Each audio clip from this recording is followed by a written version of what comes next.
What's up, my peeps? Joshua Smith here with another GSD interview. Every single week, we interview top badasses that are out there dominating their space. These are people that just go out there and crush it, choosing to not play small, to go out there and live big, take risks, to create that massive, epic life that they know they want and they deserve. So today's guest, man, this guy had a lot of fun with, amazing personality. This dude, he started off as an attorney, then jumped into, the real estate space, then got into coaching, consulting. And this is a guy that's made millions and millions and millions of dollars through cold calling, all through sales. I mean, this guy's a machine on the phone. So we dive deep into strategy, what to say, how engage a prospect, how to get any cold call out of the phone book engaged so that they're not hanging up on you, right? So then that you can have a positive impact and start that conversation. So you guys, you're going to really enjoy this interview. I know I sure as hell did. So let's dive on into our interview today with our guest, Claude Diamond.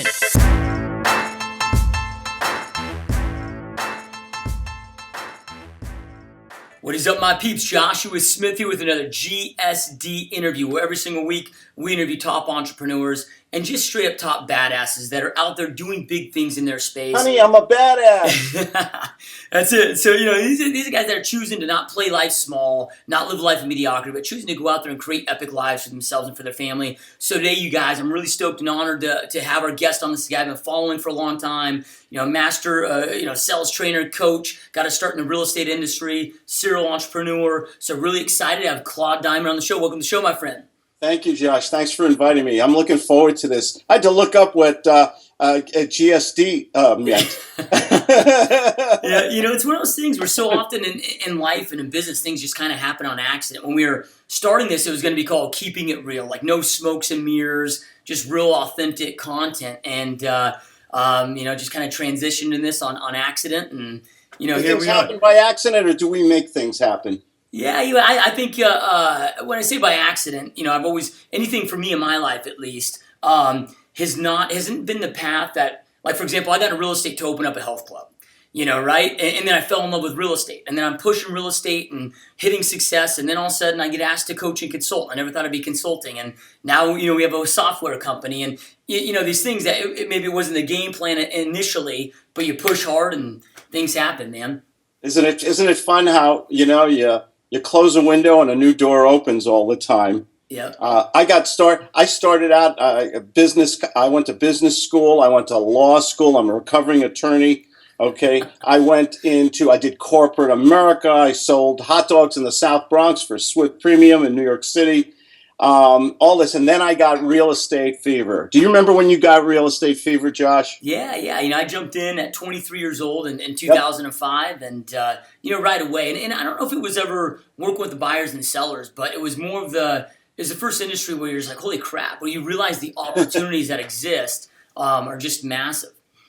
I got in. Yeah, I loved real estate. I had real estate fever. Real estate fever is basically whenever your friends or family see you, they run away or hide or look like they're busy because they're going to go, oh shit, Claude's going to talk about real estate some more. Yeah. Can I use that? Can I use the? It's get shit done. You can do whatever you want, man. So let's kind of start there, man. So you went to law school. Yeah. When you got to law school, did you go the attorney route for a while? Did you jump into the corporate world before you transitioned to entrepreneurship? Like, what was that journey like? I went in the corporate world, got into real estate, and just started my first little deal. I was just talking about it in Las Vegas at a little club I was at. Had a great time. And my first deal was a bank-owned property. It was for $25,000. I lease purchased it. I've written a couple books on lease purchasing. And I had one tenant stayed in there for 14 years. He literally paid off my mortgage and then didn't exercise his option, which he renewed every year. And then he moved to the property downstairs. I got the property back, which I didn't have a problem with. Long story short, I then decided to go to California, loaded up the truck and moved to Beverly. And I sold the property so my wife and I would have some cash. And I got $180,000 for that original $25,000 investment. Did I have the fever? Yeah. So I'm in law school, very hardworking. I'm doing the intern stuff and all that stuff. And lawyers don't make a lot of money in a lot of cases, by the way. And the real estate fever returned. And I said, I gotta get back into it. I just loved real estate, and I didn't have a passion for law.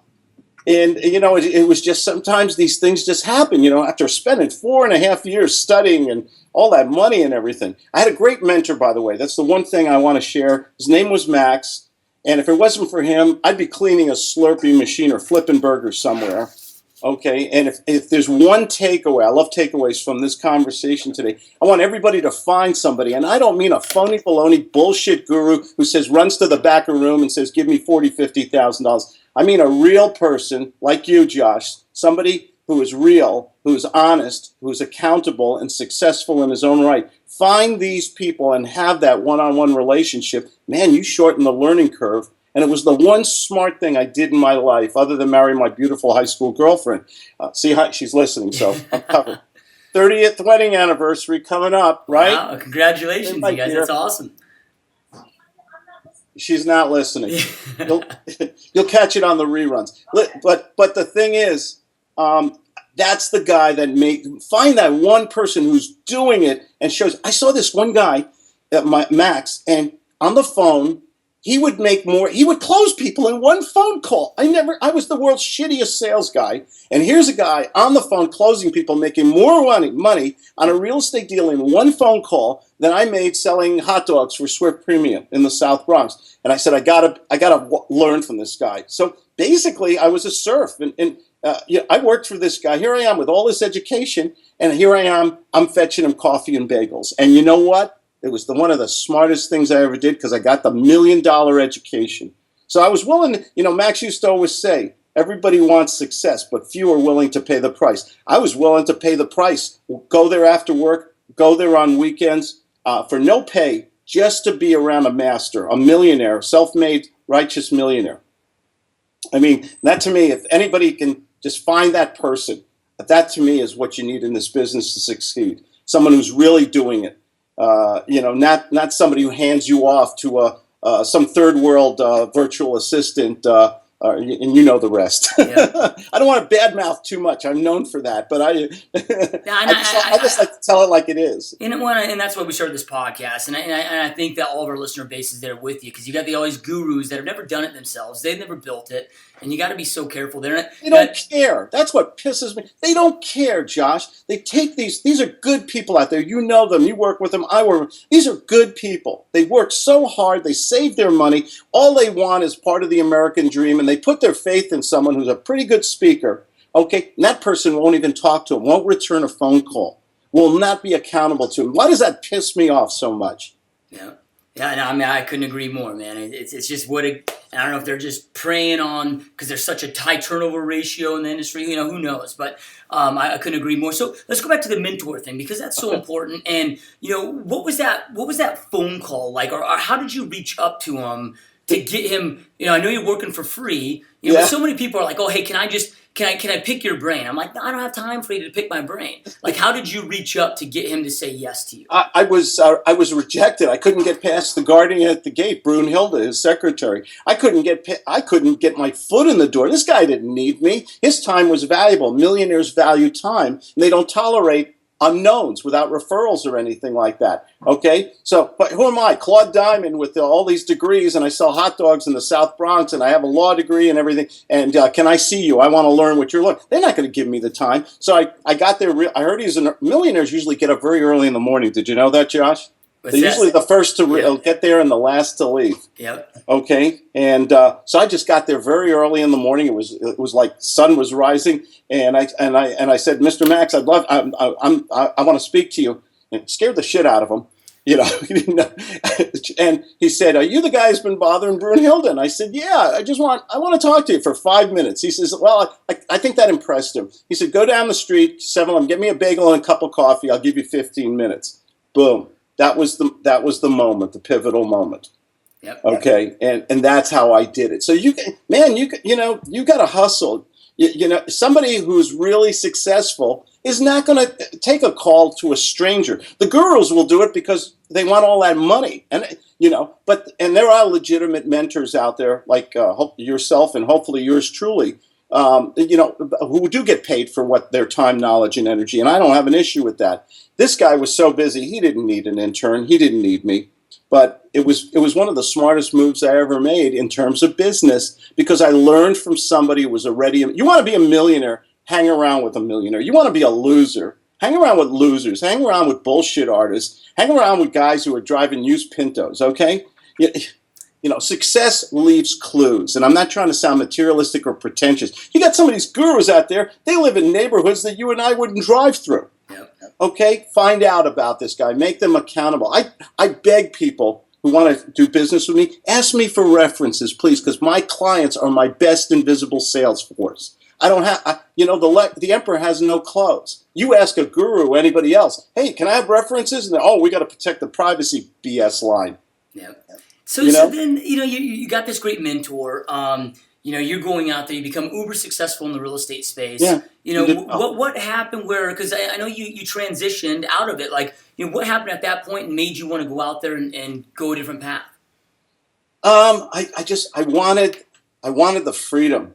I'm a crappy employee. I'm a really crummy employee. I don't know why. I resent authority. Even my good bosses were assholes. I just resent the authority. I was never paid enough. I was always worried about money.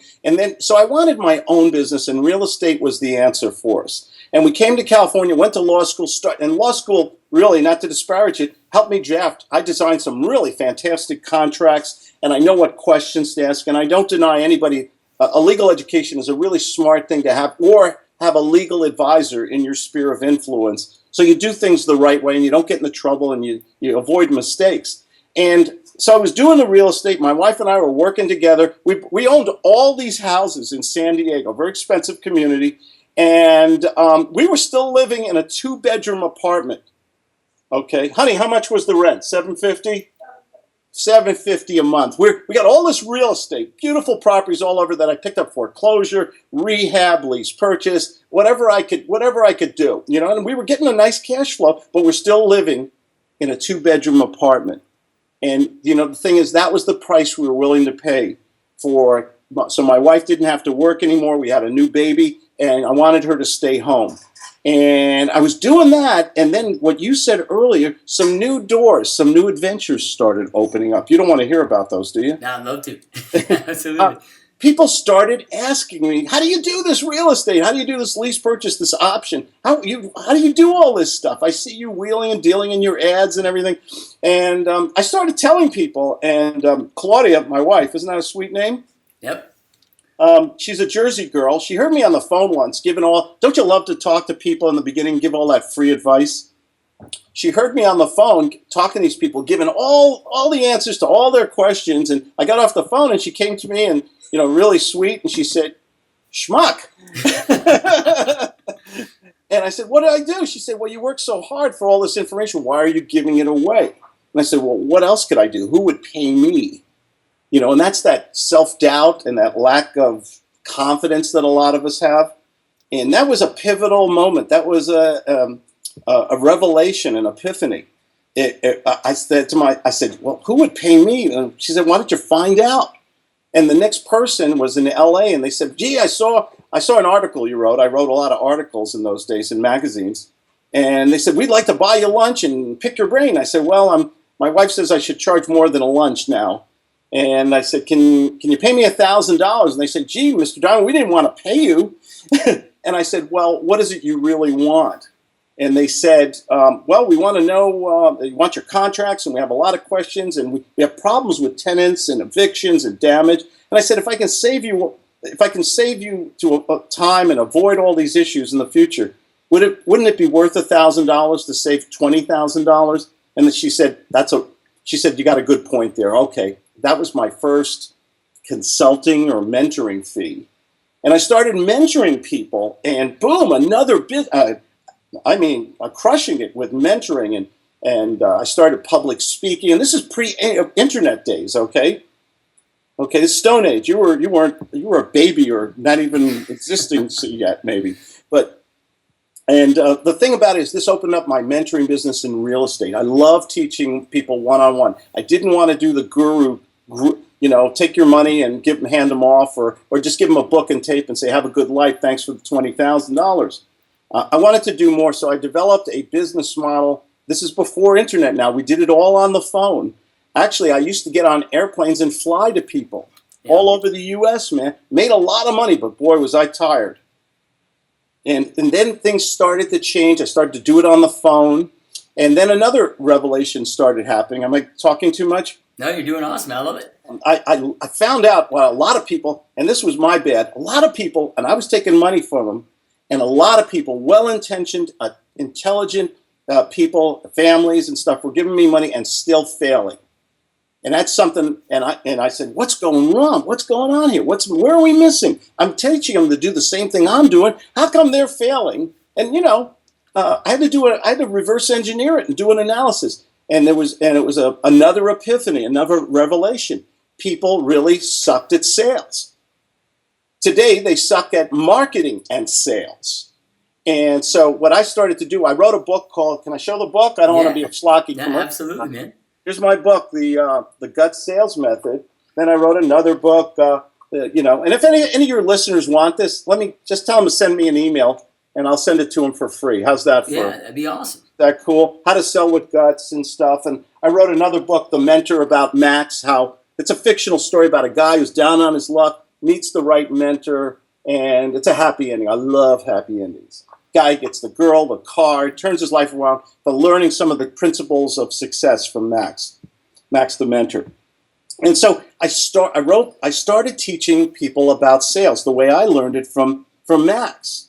And it's a pretty simple system about learning to ask questions, qualify, get commitment, and qualify people in the first 3 minutes. There you go. Are you married, by the way? I am, yep. Oh, okay. I was gonna send this if you were engaged or something. This is great on your honeymoon. Yeah. I'm sorry. Awesome.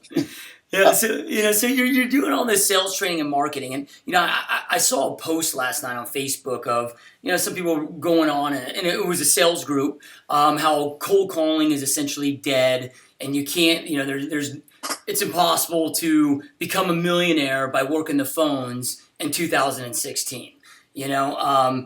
I totally disagree with that. Most of my sales and appointments happen on the phone. What is your take with that? What does the sign say? Yeah. Do you give good phone? Okay. I'll tell you right now, there are 3 things we need to succeed. We need strategies, whatever strategy in real estate or life insurance or whatever, used cars, you got to have strategies. I don't care if it's rehab, a wholesale owner, finance, lease, purchase, my favorite. You've got to have the strategies. You've got to have marketing, which is my new big thing, social media and live streaming marketing. We're live right now on Meerkat and Periscope. We have hundreds of people. I don't know. I can't look at the screen, but this thing will be replaying all over the place, and people will discover Joshua Smith and his great show, and me too. So we talk about marketing. Then sales is the third part. Out of the 3, strategies, marketing for leads, or sales, what do you think is the most important, Josh? Can I call you Josh or Joshua? Yeah, either word's good. I don't know. I would think it's a 3-legged stool. You remove one, it's kind of dumb. But if the marketing or if the strategy doesn't happen, then you don't have the marketing and sales to follow. The way I see it, if you could learn the strategies, make a few mistakes, read a few books. You don't have to be an expert in strategies. You can kind of learn as you go along, make mistakes. I did it probably that way.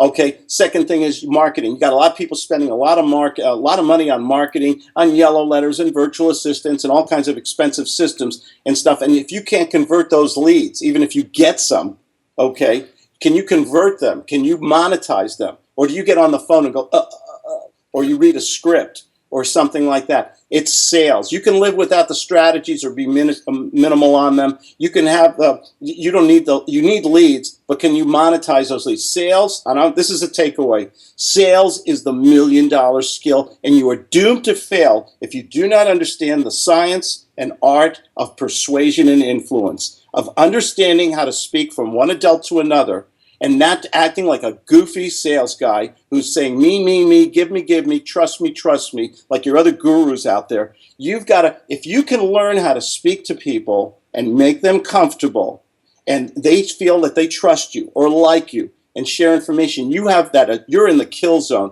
You're in an adult to adult moment, okay? And This is the key to making as much money as you want. Do you know my definition of success? I said it on Jamie's show. I'll say it here because I believe in it with all my heart and soul. Yep. Yeah, I heard you say it on there, and I do know your definition, but I'll let you go with it. It's your show. Yeah. But I believe, my wife and I, we live really well. We live in California, Colorado. We travel to Hawaii, Pinehurst, North Carolina. We are debt free, and I'm not bragging, stroking myself here. We're debt free. My kids' college is paid for. Our health care is taken care of, and we have really good health care. Our retirement, I could have retired years ago. We have no mortgages or anything. I go to bed at night and I sleep well because I don't worry about money, and I have had times in my life I worried about money. You can take everything Claudia and I worked a lifetime for, really hard for, take it all away from me and let God leave me healthy, and you get me to a telephone, and in 30 days or less, I will be in the top 1% of wage earners because I can give good phone. I got the confidence. I have the knowledge. I don't care if I'm selling widgets, used cars, whatever. I will crush it. I will be on top in 30 days or less. Strip my butt naked. Bad visual. But get me to a phone. And when you can say this, when you have the knowledge, the health, the confidence, when you get to this is the beautiful place you want to get to, that all entrepreneurs get to. When you're there, man, you're free the rest of your life. Yep. You are free. Look at all great entrepreneurs. What do they all have in common? They've all screwed up. They've all gone bankrupt or lost it for the most part, right? Yep. But they come back. We all know the stories of people, Steve Jobs and all these other guys and girls who have come back. Why do they always come back? They have the passion, they have the love, they don't quit, they're just persistent and just all keep that at good it. stuff that you talk about, right? And the thing is, but they're great salespeople. Yep. They're great sales. I always say, when I do my presentations, I show a big picture. You're going to love this. Bernie Madoff. Yep. Okay, my hero, ladies and gentlemen. Now, obviously, evil man stole, got $68 billion over 20 years from people. When they interviewed people after they arrested him, you know what they said about him? They said, gee, why did you give him money and everything? So we liked him. Yep. He was a great guy. He was a nice guy, and he made us a lot of money. The guy was a master of persuasion and influence. Jordan Belfort. Okay, what was the name of that movie he did? Wolf on Wall Street or whatever. He used it for evil. People can be influenced. They can be persuaded. If you understand the science of how to ask questions and ask them with stroking and nurturing and make people feel so good that they say, you know what, I like Josh. He doesn't have a big office building. He doesn't have 50 employees. Doesn't wear a suit or anything like that. But there's something about him that resonates with me. I want to buy from him. I want to sell to him. I want to do business with him. And if you don't have this skill in real estate, you are doomed to fail. Yeah, so, and I couldn't agree more with your comment on, it's not the leads. And I always tell real estate agents, man, leads aren't your problem. They all think it is, but it's their inability to convert them to appointments. Like you talked about.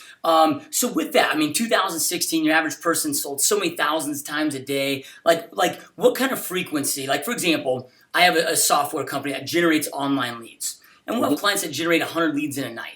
But I'm like, that's great, but the power happens then on the phone. You got to get on that phone. You got to get down. That's where appointments are set. So what is your strategy? Like if an online social media lead comes to you, how quickly are you calling? How frequently are you hitting them up? If they're telling you no, just walk us through what you're doing to have success. The thing about it is, we got to learn to give good phone. We've gotten away from speak. We don't know how to speak to people. We're texting them, okay? Or we're paying somebody else in a lovely third world country to call them up and put them in the sales funnel. That's bullshit. If you're in real estate, you get a lead, you call that person right now, today, this minute, okay? And you use the system. You say, hi, Josh, got your phone number here. I think you contacted my office about, how can I help you today, Josh? What did you want to talk about? Okay, that's a warm call. Warm calls are a piece of cake. So they're easy, but I call them directly. After I speak with, and I'll talk about cold calls too, because I love cold calls. Josh, you could go in the phone book right now. Let me call that person. If I get them on the phone, I will engage them in a dialogue in 15 seconds. Without the rejection, without the I'll think about it, I'll talk to my spouse, I'm going to light a candle in church and talk to my pet rock. I can avoid all that stuff with the gut sales method. Yep. Okay? But when I get somebody on the phone, I basically, I ask them questions. I put them into the system agenda where we say basically up front, can I ask you questions, Josh? You ask me questions. Let's see if we're a good fit, man. And listen, if this isn't right for you, I'm here for you. Just say, tell me it's over, man. Tell me we're not going to do business. I'll send you some free stuff and I'll leave you alone. I just want to see if there's a way where you and I can connect and do something positive today. Get rid of the BS and just talk to us. How do you want to be spoken to? We need to reverse engineer this and say and be empathetic and say, when I buy something, how do I want to be treated? Okay, I want to be treated. I go to a restaurant, I go to an Uber car. I was just in Vegas, and the guy was there waiting for me for 1/3 the price of a taxi cab. And I said, "Hello, Mr. Diamond, and let me take your bag." And the guy drove me straight. I love this guy. I'm crazy about Uber now because of this good experiences I had. Why don't we give people good experiences and give them what we want? That's the agenda step. Then the qualification step is to find out the time frame, find out the need, and give them a Claude barometer score, and then basically find out how they make decisions and can they make a decision today. Because if they can't make it today, it's over. I fire the prospect. I invented that phrase. You're allowed to fire the prospect. You're allowed to be in control. And the problem with most people is they're subservient to the prospect. They're nervous. They don't know what to say. They're not authoritative. And basically, the prospect senses this, or they sound exactly like the other 19 guys who called him, and the prospect just beats the crap out of you. You know the 11th commandment, Josh? No. Moses came down the mountain, one of them fell off, okay? It said you can still get into heaven by treating a salesman like shit. Yeah. Okay? That's the 11th. So don't act like the typical salesman. Become Dr. Smith. You go to your doctor, Josh. What does he say when you walk in the door? Nothing really. I mean, right? Does he say hello? Yeah. I mean, yeah. I mean, they're just asking how we're feeling. I mean, he's there to serve me, I guess. He serves you. He says, Josh, how are you, buddy? Where does it hurt? Why are you in here? And you say, doctor, my back, my neck, this is bothering me. I got this new growth on my, forget that. But do you mind that doctor asking you those questions? No, not at all. No. Does the doctor say, hey, Josh, good to see you. Did you see our coupon or our TV ads? And we're having a special on surgery this week. And hop on the table here, buddy. The price goes up on Friday, so you must act now. Does he do that? Nah, you're right, man. He's asking engaging questions to help solve my problems, whatever problem I'm there for. Why don't we all sound like Dr. Josh? Yeah. And just be upfront and ask questions with stroking and nurturing and empathy, the powers of persuasion. And ask the right questions and get a commitment or get out. And that doesn't mean we can't do business in the future. I save all the information with people. I follow up with everybody. I send them a video email. I use a system called iJot, EYEJOT. I send them a video email. I usually attach a free book or something they can use. I even give them a link for a free, like you use a time trade or a scheduling system. Okay, so that they can call me for a free consultation. I send those out all the time. People come back to me. I make offers every day, letters of intent, one-page offers to people. If you're not speaking to at least 5 people per day, this is a hobby and it is not a business for you. You have got to learn a sales system where you're comfortable, you're having fun, which is a word. I have fun in sales, man. I love talking to people. So I love it, man. I mean, anybody watching this can see your passion, your energy for it. What happens? Because I get asked this question a lot of those that maybe don't have that natural energy and passion. And I don't know if yours is natural or if it was just learned over the years. But a lot of people have. Why aren't they picking up the phone? Call reluctance, fear of rejection. And I get asked that all the time. Like, how do I overcome that? If I'm your client, what would you advise me there on? Well, what I do with my clients, and I'm the former world's worst sales guy. I was a horrible sales guy. I would do anything to avoid sales. Why? Because the reasons you just said. Rejection. Who wants rejection? Did you ever have a girl reject you? You asked her out on a date or something, and she said no, and did that little giggle as you walked away. Nobody likes to be rejected. Nobody likes to be manipulated. When the prospect says, "I'll think about it. I'll get back to you. Stay up all night and write up some contracts, and then call me in a couple weeks, or come to my house and drive through 2 hours of traffic." Who wants to be treated like that? And this is the stuff that, God bless you, because nobody talks about this stuff. Thank you for bringing it up. We need to make people, give them a system and practice with them. You know how you get good at something? You learn it. That's what I did. I'm a shy little chicken. I mean, I changed. A leopard can change his spots. People don't believe me. And my wife would come up. She knew me when I was 17, 18 years old. I was a scared little bunny rabbit, and Very quiet. very quiet. I was quiet then. The good old days, right? Yeah. And I like that you talk about the practice and the role play. It's like if you look at an NFL team, I mean, they spend 60 hours a week practicing and watching their tapes and on the field practicing to go step on the field for 3 hours. And it's like in the professional world, we just quit practicing. We just show up to play and we lose that element. What's your favorite sport? Well, I don't really have time to watch a lot of sports, but I definitely like mixed martial arts. Mixed UFC, martial arts. Oh, so does Jamie. Mixed martial arts. What happens when you're in a match, but you haven't worked out, you haven't practiced, you haven't shown up to the dojang or whatever you call it? Okay, you haven't been there in 6 months. What happens to your skill sets? It's gone. You're gonna get beat. Sales is we take sales for granted. We've lost our skills. We've lost the survival instinct. Sales, you can't take sales for granted. It's not instinctual. It's something you learn and you practice. I do this with my clients. We do face-to-face on Skype where we just role play or make live phone calls. I put my live phone calls on YouTube. Okay, I just did one with a guy who called me up for a real estate deal, and I took control, and it's all on my YouTube page. On there, I have about 385 videos of live phone calls, all free, and that goes to my marketing if we have time to talk about it. But in terms of converting, how do you turn, pardon my language, chicken shit in the chicken salad? How do you turn cold calls into warm calls? Say hello. Phone call. Yep. Hello. Yeah. Hi. Is this 1, 2, 3, 4, 5, 6, 7?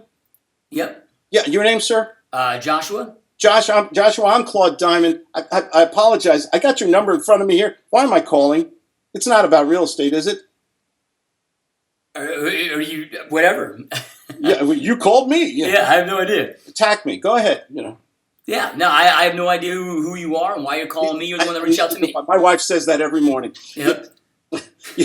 But the thing about it is, Joshua, I have a phone number here, and it's been driving me crazy. You ever have a number on your desk? And I have your number here. You didn't have a property for sale or rent before I go, did you? No, I did not. Oh, you did not. You weren't even interested in selling your home. Maybe you don't even own a home, right? Yeah, well, we do own a home, and I don't know if now's the time to sell, but we do own a home. Are you comfortable in there? You happy? Yeah, I mean, stay in the home. I'm so sorry to bother you and everything like that. Listen, I apologize. Somehow I got your number in front of me here. Maybe you advertised or tried to sell it one time. What's your email? Let me send you a free book. I want to return the favor because I bothered you. Yeah, Joshua at GSDmode.com. Got it. You're going to get a free book from me and a video email with my apologies. And if you ever do want to sell your home or have some questions about investing in real estate or doing something, give me the privilege of speaking to you again. Okay? All right, sounds good. Thanks, Claude. Wrong number, but I made a friend. Thank you, Joshua. Yep. This is just the gut system. I did a lot of moves, and I talk very fast for the time constraints here. You can take a phone number out of the yellow pages and give it to me. I'll engage somebody. I'll say, why am I calling you? Is this your number? Boom. I will reverse the whole thing. Whereas most people who call up a cold call in real estate, they sound like they're reading a script. They sound exactly like the other 19 people who called. You can't expect different results by doing the same thing everybody else is doing. Yep. You've got to be creative and inventive. Even leaving voicemails, Joshua. You've got to leave when you leave a voicemail, you've got to make it so the curiosity appears. Yep. Okay? And so they say, who is this Claude Diamond guy? Do you know what this is about? And they call me back. If they call me back, I win. Yep. Sales is all about understanding the emotion of the EQ. And if they can, listen, I cry at dog movies, Joshua. Okay? If you can make me emotional, Claudia, I tell this story all the time. It happened last year. Claudia and I are driving out of Costco here in San Diego. She's driving. I see a guy with 3 kids on the sidewalk, and the sign says, "Lost my job. My kids are hungry." Man. I said, honey, pull over. Give him money. Give him money. Feed those kids. I don't care. Was that emotional or an intelligence or intellectual reaction? Yeah, it's all emotional. Can you imagine if you could do that in your business where you make people say, yeah, what do I sign? What do I have to do? Help me buy a home. Help me sell a home. How do you make it emotional through the questions through the conversation and dialogue you have. So people throw contracts at you, throw money at you all day long. You practice this, you master this, and the magic always happens. Yep. Every day I make money in my business, and all I do is talk to at least 5 people a day.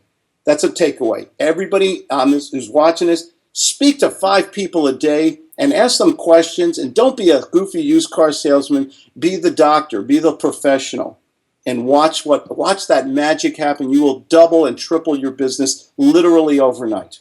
So let's say real estate, for example, because it's not like an iPhone where they're buying every year when the new model comes out. Like in Phoenix, Arizona, where I'm at, there's 1 million rooftops and about 5,000 home sales a month. So you had that conversation, you got their email for that nurture. What does that look like? I mean, what's too much? What's too little? What does that nurture look like? So when they are ready, hopefully they're raising their hand at you. You have to be a thespian. You have to make them comfortable. You have to create an environment where when they get off the phone, the question I ask myself is, what did Josh say about Claude? Did he like this interview? Did the guy has too much energy? Did he talk too fast, too much? It's real important to me to create the best environment so that when you get off this phone or off this call, you say, you know what? That Claude crushed it today. That was one of the best freaking interviews we ever did. I love the information. The guy wasn't schlocky. He gave, to me, perception is reality. I've got to create something where that person, when they get off the phone, say, hey, he's sending me a contract. I'm going to look it over. I'm going to call him back at 10:30 tomorrow, because I always preset my appointments, or I close. I really go for the close or a commitment in the first phone call, whether I'm doing sales training or consulting or a real estate deal, or I consult now with people on marketing too, by the way. Do you know we're in the Stone Age with marketing and real estate? We got these guys. These guys are still teaching this Fred Flintstone BS, yellow letters and stuff. Nothing wrong with that. People always think I hate yellow letters and mailers and virtual assistants and things. But let me ask you, Josh, you're in the business. Why are we in the freaking Stone Age and nobody, except maybe guys like you and me, are talking about social media and live streaming? What gives, man? Yeah, I think that people have that tough time with change, and we're an industry that is acceptance of being a dinosaur industry. It's just what exists, man. I don't, I get asked like this question almost daily in the podcast, because I used to do a lot of direct mail, 50,000 direct mail pieces a month in our area. Expensive, right? Yeah, and I get people like, hey, Josh, what would you put on a direct mail message today? I'm like, well, let me ask you this. Like, what's the last direct mail piece you got in your mailbox? Like, well, I don't know. I'm like, why is our consumer any different? The message doesn't change, but where a consumer's eyeballs are, is always changing. My wife sent a Valentine's Day card to her son, okay? He's 25 years old. He's a manager for Safeway Corporate, great kid. She called him up on Valentine's Day or the next day and said, how did you like the card? And there was a little gift card in there. We always said, he said, I haven't gone to the post office yet, Mom. I'll probably go in a couple days. Millennials don't go to the post office. Big revelation. Yeah. And guess who is the new big market in real estate today? Yeah, millennials. Well, I mean, they're 2.4 billion millennials. I mean, they're going to be buying real estate eventually. They're sick of living in mom and dad's attic eating Twinkies. They're sick of living in a one-bedroom apartment making their landlord rich. They want to be, the American dream has always been, I disagree with Grant Cardone on this. He says you should not get your own first home. You should invest in a business and stuff like that. I say no. You do both. You get yourself into a home, because 5 years from now, when you pay down that mortgage or do double payments or whatever you do, or you get the tax benefits, and that's your own place, and there's something cool about your own place. Okay, that place, I told you the story about my $25,000 condo that went to $180,000, okay, in 14 years. Where would a schmo like me make that kind of money in 14 years? Yeah. Okay? You got to get in your own home and get into there. But we've got to start teaching people about using this social media. I get the best quality leads for TNT, time and talent, zero cost. I just went to Vegas. I had 2 great guys, Ray and Daniel. They invited me to Vegas. You know how we hooked up? Periscope. Yep. Okay. I just got a new corporate account, a big 5-figure corporate account. They found me for sales training and marketing. They found me on Periscope. They went from Periscope to Facebook. They went from Facebook to YouTube. Then they finally, number 4 or 5, went to my webpage. And the trust was there from all the content that I put out there that they finally gave me their email and scheduled with me a half hour. Do you think anybody is going to go directly to your webpage and give their contact information anymore without you earning that trust? Yeah, they're going to do their due diligence, absolutely. I don't care who it is. Claudia's mother, 89 years old, is on Facebook every day and Googling and stuff. Everybody is on these little, we've become the walking dead. We're looking at these little devices. We're going to get virtual reality soon where we're not going to hold the phone. I did a group call today. There's a new device coming out where you're going to wear a bracelet and your phone is going to be projected on your arm. You're going to be making calls, watching movies. On your arm is going to be the screen.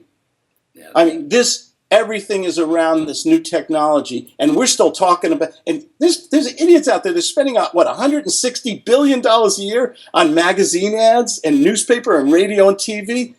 People, what do you do when you see a commercial on TV? I don't watch it, man. You don't even watch TV, right? Yeah. Young people don't watch TV. They don't even have cable service. They just want Wi-Fi so they can watch Netflix or Hulu or Amazon Prime. Yep. It's all cheap. And why aren't we marketing with content, doing pictures in Instagram, doing videos in YouTube and in Facebook Live and in Meerkat and in Blab and in Periscope? Why aren't we going onto Snapchat? Listen, you might say it's for the little ones. Snapchat is going to be a reality before the end of this year for everybody because take a look, CNN, Wall Street Journal, they're all starting to pay attention to Snapchat. If you are not putting out content into the internet today for your real estate business with articles, podcasts, videos, audio, whatever you're doing, put out good, compelling content, you're doomed to fail. And I'm not a demotivational speaker, but nobody's talking about this stuff. They're telling them to use the post office with a 1% ROI, truth be told. Yeah, or go pay Zillow $300 a lead. Yeah, right. So with your social media strategy, I mean, do you have a certain, because you got like the Gary Vaynerchuks that are like, give, ask. I mean, is it one of those things where you just, do you have a something like that you follow, or is it just give that compelling information? Because I know that will eventually drive to my website where then I can ask from there. Yeah, well, don't tell anybody this. If you give people, when reverse engineer it, when you want to search about the history of that water bottle you're drinking right now, you want to find a better water bottle. Do you want to read a lot of commercial stuff? Oh, it was invented by 10,000 little elves in Afghanistan. Or do you want to read about why the virtue of the water bottle, why it's safer, it's environmentally friendly? You want to find the emotional trigger that resonates with you, the information you're looking for, not the price goes up on Friday, used car stuff. So if you can put out content relating to real estate, because that's the show, okay, can you put out the 5 mistakes people make in Phoenix buying homes? 3 things you need to ask your broker before you sign the contract. 10 things you should know about using the right contract. What neighbor should you think about what kind of schools, neighborhood and schools should you ask about before you move? Put out these articles and blogs. In videos, put pictures out of different areas, the best restaurants in the neighborhood if you're young, where you want to live, and put out pictures in Instagram and Pinterest. Do Snapchats and tell a little story about different neighborhoods or sections in Phoenix. You live in Phoenix, right? I Correct, think. Yeah. Okay, good. So you put out this content, or if they're for investors, you're trying to attack investors. Talk about the 5 mistakes I made with lease purchasing. The 3 things you should never do. 5 things how I made $10,000 in one weekend in Las Vegas, not gambling. You put out interesting. You know Amanda Oleander. She's on Periscope. She has 600,000 followers. Young woman. She paints. Okay, starving artist. Today her paintings sell for $35,000 and up, because she put out this wonderful content about her passion for painting, how she paints, what she does. Now she's living in LA selling her paintings for 5 figures and up. Wow. She's only 24, 25 years old. There's so many stories out there like that where you don't have to if you go to a webpage and there's, what do you call them, those things that come across the screen? What do you call those? It's like the lead boxes. Yeah, the boxes, Yeah. the slide across, or the things that pop up. What do? Same thing like commercials on regular TV if you want. You click, you go to another web page, you go back to Google. We've got to, how do we earn their loyalty, their trust? How do we make them a fanatical fan by the wonderful, compelling, entertaining, contemporary content that we give these people?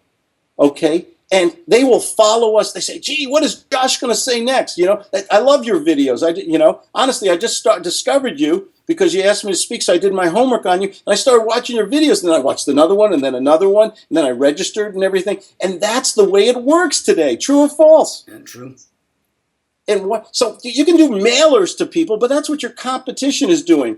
Do something fresh, original. Give people value. And watch the magic happen. They will come into your universe. They will respect you. They will buy from you. They want to do business with you. You have to earn it, though.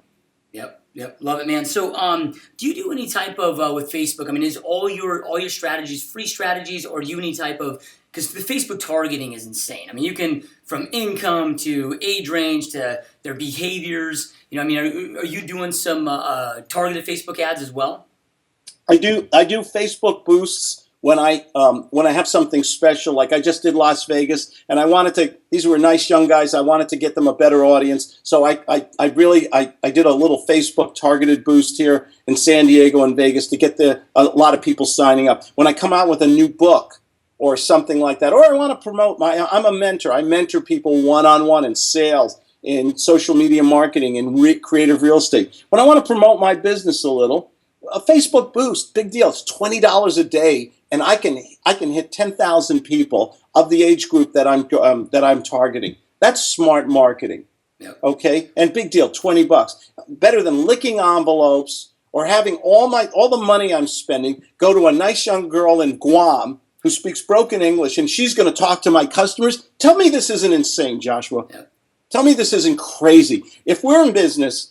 Listen, we're not a multi-million-dollar business. Most of us, it's mom and dad, it's Josh and Claude sitting on the kitchen table with the iPhone, with the laptop or the iPad, making phone calls to Craigslist or Zillow. Okay? And you're going to and people delegate it and obfuscate everything because they're scared to give good phone. And you've got to pay attention to sales so you become so fun. You can have so much fun in sales. And people are people, okay? I think Obama said it today in Cuba, by the way, when he was there. He said, people are people. Cuban people aren't bad people. They just have a different kind of government, and we got to learn to understand them, and they understand us, and they'll come over to our side eventually anyway. But because we're right. No politics. But here's the thing about it is, we just need to communicate to people, attract them. We are the light bulb, they are the moths. Let's bring them into the light with our great content, with our accountability. I say, you know what I say? My 300 and something videos. I say at the end of every one of them, call me. I answer my own phone. Okay, and I do answer my phone. I don't answer every call, but I return every call. I send a lot of free stuff out there. You can't just say, gimme, trust me anymore. It doesn't work. That's 1970s selling. This is 2016, and you better be the Jetson, not a Flintstone. Yep. Couldn't agree. And like you said, I mean, you got to have a positive impact on their lives somehow before they're going to think about doing any type of business with you. So I've heard you talk on other podcasts about you've created all this massive success in many different businesses, but I know you've also had points where you created success, lost it, and had to rebuild.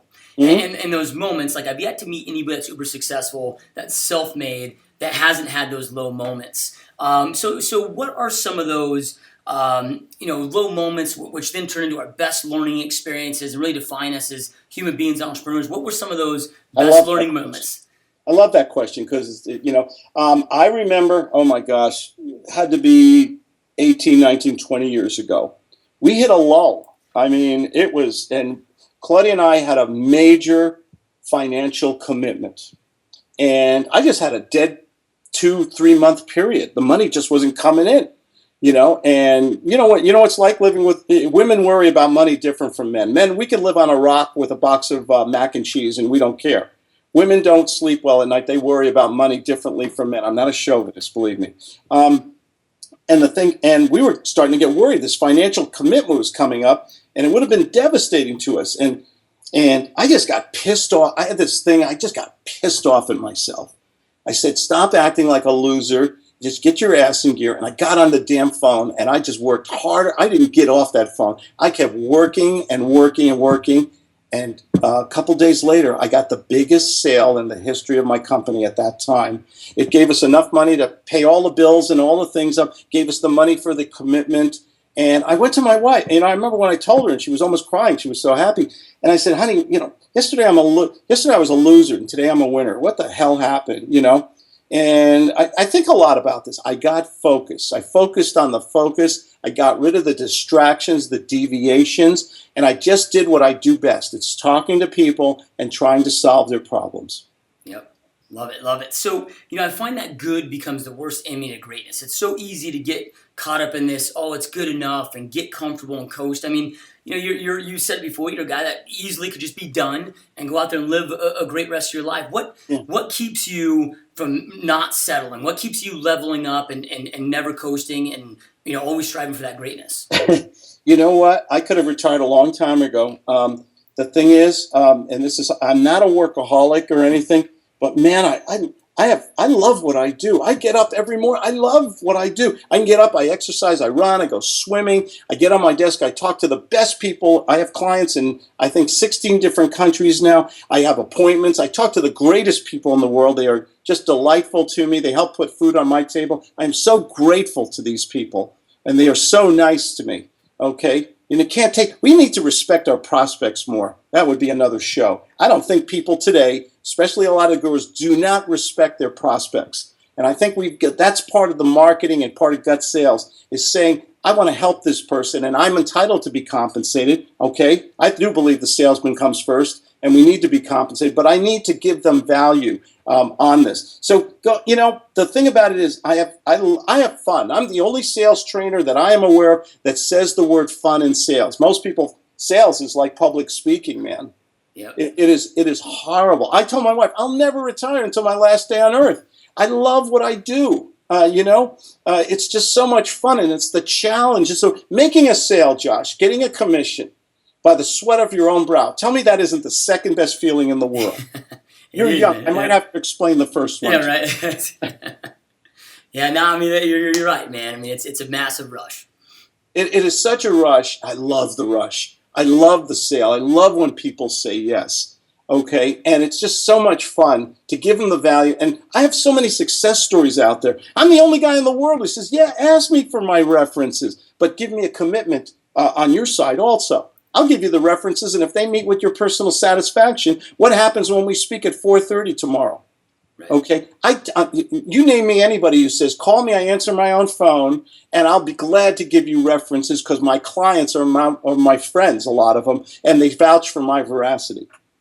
Tell me that isn't I am the luckiest guy in the world. I am doing exactly what I should be doing, and I make a phenomenal living at it. Yeah. Okay. The thing is, when you've been broke in your life, man, it's so good to have money in the bank. Okay. It is. I don't need a Lamborghini or any of that stuff, but I just like that we have a cushion. My kids are taken care of. My wife is taken care of. If I'm hit by a meteor yesterday, it's okay. Everybody's taken care of because I gave good phone. Love it, man. Yeah, following your passion's huge, and if you don't love it, don't get into it, and because it is difficult, but when you're passionate, man, it keeps you going there. So, you're an author, right? You're obviously somebody that I can tell that takes their own personal self-development to the next level, right? So, what have been outside of your own books? What have been some of the books that you might recommend that have had a massive, powerful impact on your life for entrepreneurs? The Psychology of Persuasion by Cialdini, who's a professor of psychology from University of Phoenix, I believe, right? Or somewhere around there. Do you know who I'm talking about, right? Huh. It's Cialdini. Very great book about psychology of the buyer, of the seller, of sales, of persuasion, of influence. You have to understand how people think and feel. I get up every morning, I say, why should someone buy from me today? I am a secret. How do I convince somebody to work with me when there's all this competition out there? Why do they work with a Joshua or a Claude?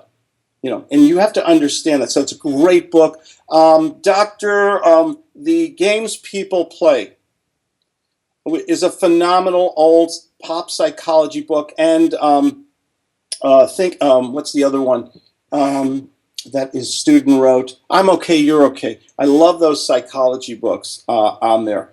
I love Brian Tracy. Brian Tracy, The Psychology of Success, is probably, and Brian's a neighbor of ours, and Brian, he's in Del Mar, and The Psychology of Success is the most motivational thing I've ever heard. And who's the name of that one powerful speaker? He says, you gotta be hungry. I forgot his name. I'm embarrassed now. He's a wonderful African-American. He's probably one of the greatest speakers in the world. Eric Thomas or Les Brown? Or Les Brown, okay, thank you. That would have been embarrassed Les Brown gives me goosebumps. Yep. Listen to Les Brown on YouTube. Yep. Okay? Listen to Brian Tracy. Great stuff. Great. There's so much good stuff out there. But motivation by itself is not enough. We need to motivate ourselves. And the thing that motivates me the most is when I go to the bank. Because that says maybe somebody believed in me. Somebody who worked hard for their money, was willing to share it with me because I gave them something of value. And I need that. That's my motivation. But you need the skill sets, you need the leads, you need a marketing system that doesn't make you broke, and you need superb sales skills. That's a takeaway from this conversation today. I don't know if it's a conversation. I almost lectured here. I love it, man. So, I got a few last questions for you. But before we jump into those, where's the best place if we want to reach out to, if our listeners want to reach out to you, if they're interested in learning more about your training, obviously getting your books. What's the best place, Claude, to look you up and you know what? I'm not going to give all these phone numbers and web pages and everything. Folks, just go to Google and type in Claude Diamond. There's only one other Claude Diamond in the U.S., and he's a phenomenal country western singer in Atlanta, Georgia. I'm in Winter Park, Colorado. I'm in Maui, Hawaii, or San Diego, California. Just type in Claude Diamond, and you'll find me. I'm all over the place. I'm in YouTube with 380-something videos. I'm on Facebook. I'm on Snapchat. I'm on Instagram. You'll find me. And if you find me, send me an email. Okay? You can find my email. It's mentor@mac anyway. I'll send you a free book. I'll give you a free consultation, whatever you want. Yep, love it. So, I know that you talked earlier about, hey, if I lose it all today, I know that I can go back there and gain it back. So let's say that happens. Your health's good, family's good, but you lose it all, and you only have a few $100 left to your name. Mm-hmm. That's it. What would you immediately go out there and do to go out there and create this empire, rebuild this empire? I love that question. I'm going to try and answer succinctly. I had a guy a couple of weeks ago called me. He said, Claude, I'm down on my luck. I need help. I have no money to pay you or anything. Can you help me? I said, hey, man, look, I'll give you 25 copies of my book, my sales book. And I want you to go downtown to an office building in Phoenix or LA or wherever you live and take that book. I'll send you the PDF. You print out the books. I'll give you freedom on copyright here, and you go print out those books. If you don't have, I'll send you 5 copies, and you go sell these books. I sell them for $100. You sell them for $25. I'll give you the books. You go in an office building, sell them for $25, and you know what? Don't tell me you can't go to people and say, I've got one of the world's greatest sales book here. It's $25. If you don't like it, I'll give you $50 back. Okay? And do you know what happened?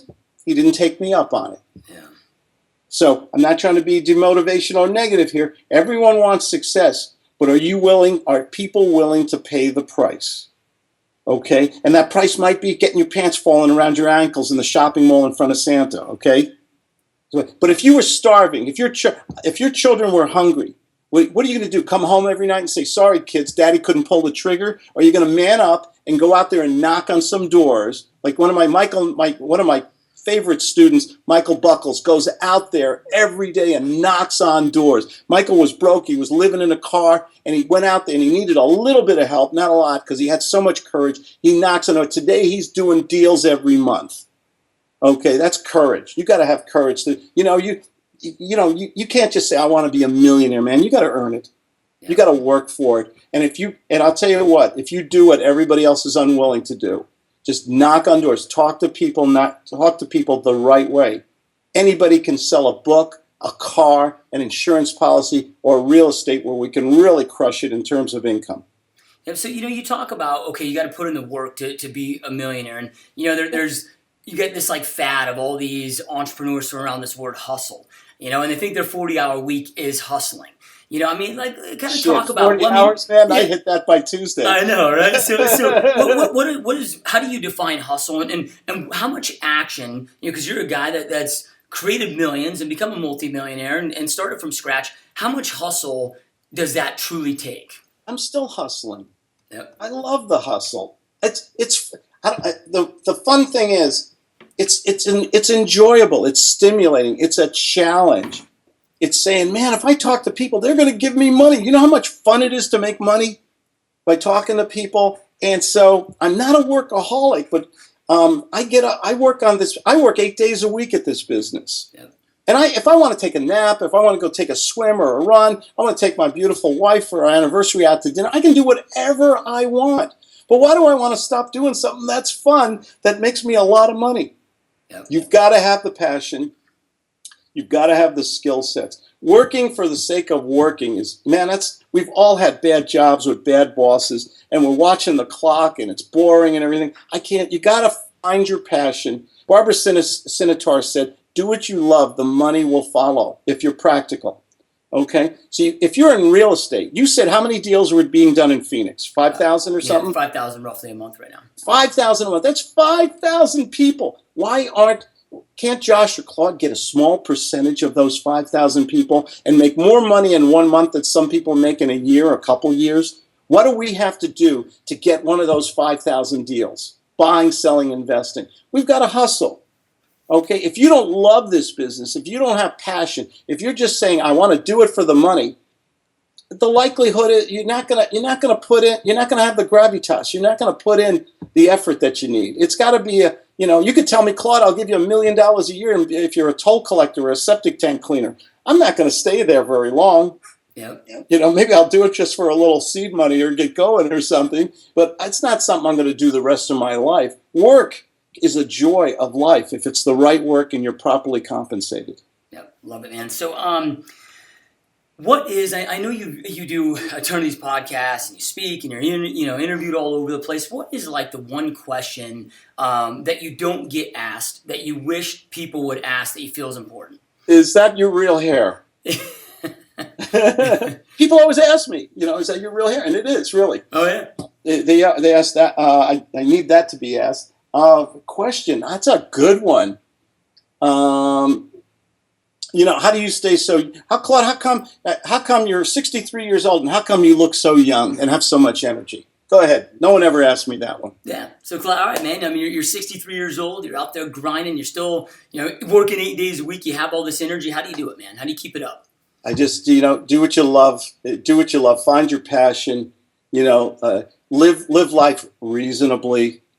Okay, and the magic will always happen. You can eat better foods. You can live with less stress. You can devote time to your relationship, to your family. You can do a lot of philanthropy work. I love exercise. I love going out and running and swimming every day. And you know what? You can, even if you don't have the DNA, you can be young at heart to your last day. You want to feel as good as you did your first day and your last day. And that comes from doing things you love and removing some of the stresses in life. And money is stressful. Yep. And so I'm doing exactly what I should be doing and loving every minute of it. And that's why, as Joe Newman said, I can't wait for tomorrow because I get better looking every day. Yep, I love it. So last question for you. You talked about, hey, if you want to be a millionaire, hang out with millionaires. If you want to be a loser, hang out with losers. And it's said in business, we hear this kind of term all the time of you are the result of 5 people that you spend the most time with. There's so many listeners that reach out of, hey, Josh, I'm there. Like, I'm ready to level up and take it to the next level, surround myself with people at the next level. But if I want to go start hanging out with millionaires, these dudes are busy, right? Like, how do you go make sure that you're reaching up for those friends and surround yourself with those right people? Hang out. Where do millionaires hang out? They're people just like us. But if you want to be a millionaire, hang around with millionaires. Find out where they are. Make them an offer that's reasonable. Okay? Give them something. Give them a benefit. Solve a problem for them. Okay? And find out where they are. And you need to be in that environment of success and see how do these people do it? What is their secret sauce? Okay? What do they do? Me, I show people. I get on the phone and anybody can see what I do. Just watch some videos and watch me in a live phone call with Joe McCall or somebody like that. Watch what I do, emulate, copy, and learn. You've got to be in an environment. If you're taking advice from, everybody has an opinion. Everybody loves to give advice. And we unfortunately take it from people who haven't heard the right to give it. Yeah. Make sure you hang around with people who have earned that right. Okay, if a guy's in front of a room speaking at a real estate club, and then he goes in the parking lot and he's driving his Kia 1987 Kia or something like that, that might leave you a little clue. If he lives in a crummy neighborhood, is he early? And I'm not trying to sound materialistic, but success and failure leave clues. Find the success, emulate the success, hang around with success, find real people who are real. Okay, and they're out there. We have all this. You know what's so great about today? We have all this information in our fingertips today. It's all here. Just find the righteous people. Find the people who are real, who are transparent, who are authentic, who give us, who are, the BS artists. Okay, I'm not going to pay $5,000 to walk on hot coals and think I'm going to be a millionaire on Monday.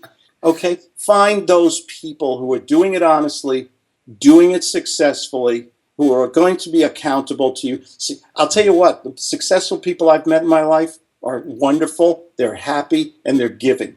Yep.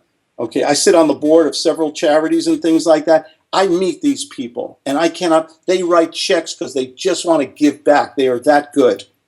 That's the people you want to be on. Volunteer, be on different go to different organizations and watch who the people are on the board of directors. Hang around with them, earn their trust, and then maybe you can ask for a favor. Yeah, I love it. So, I started this podcast. It's going on almost a year. And the reason I want to start, because I think you and I both share that kind of same passion of the gurus, the quote-unquote gurus that are out there selling snake oil, right? So I'm like, man, especially, I shouldn't say just in the real estate space, it's in every space. But in the real estate space, we see a lot of top coaches that have never actually sold real estate themselves. Yeah. Right? So I'm like, instead of whining about it, let me go do something about it and go out there and create an environment like this where I go out there and interview the doers, guys like yourself that are, it's not talk, it's like you've been in the trenches, you went out there and built these epic businesses, so then that other people can take this information and go out there and create the same in their world. So any last pieces of advice or inspiration, motivation that you'd like to leave our listeners with, so then that they can go out there and create that amazing life that they know they truly want and deserve, just like you've been able to create?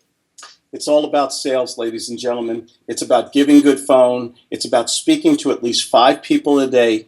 Find a product or service, okay, that you're passionate about. Study that product or service. If it's real estate, learn some strategies. Study some stuff out there, okay? There's plenty, all the information. You don't have to give somebody a lot of money. All that information is on YouTube. It's on the podcasts. Wonderful, great information from people like Joshua Smith, okay? And then do your marketing, but watch your budget, and you can get the greatest leads in the world by putting out content. But the thing that's going to get you to your financial goals, if that's important to you, and I think it is being superb. Not adequate, not even good. You have to be superb in understanding how people feel, how they think, how to ask them the right questions, to make them feel good so that they like you, they trust you, and they want to do business with you. Focus on the power of persuasion and influence. Focus on sales 2016 and believe in your product or service, and the magic will happen for you. You will hit your financial goals, and you will have tons of fun while you're doing it. Yep, I love it. Such powerful words. And to our listener base, I know you guys, I end every podcast with this, but information without implementation is really just the start of delusion. Information is not power. It's taking that information, applying it into your world, into your life, right? Taking action on that information, that creates power. So you guys just heard from an amazing guy today that's created multi-million-dollar businesses in his world, that is a massive doer, man. Shared so many amazing nuggets. Take something that Claude shared, go out there and implement right now, so then that you can create that life that you want and you deserve. And Claude, man, I know how busy you are, and this has been a huge honor, man. I've been really excited for this for a while. And the honor was mine. This was fun, man. I'm sorry. I was very few words came out tonight. I'm sorry. No, I love this is great, man. I love this, man. I love the passion and doing amazing things, man. Like I said, this has been a huge honor. Thanks for all you do, sharing, taking the time out of your life to share information and motivation with everyone else. That's great. Thank you for inviting me. Yep, you got it, my friend. All right, you guys. Well, we will see you next time.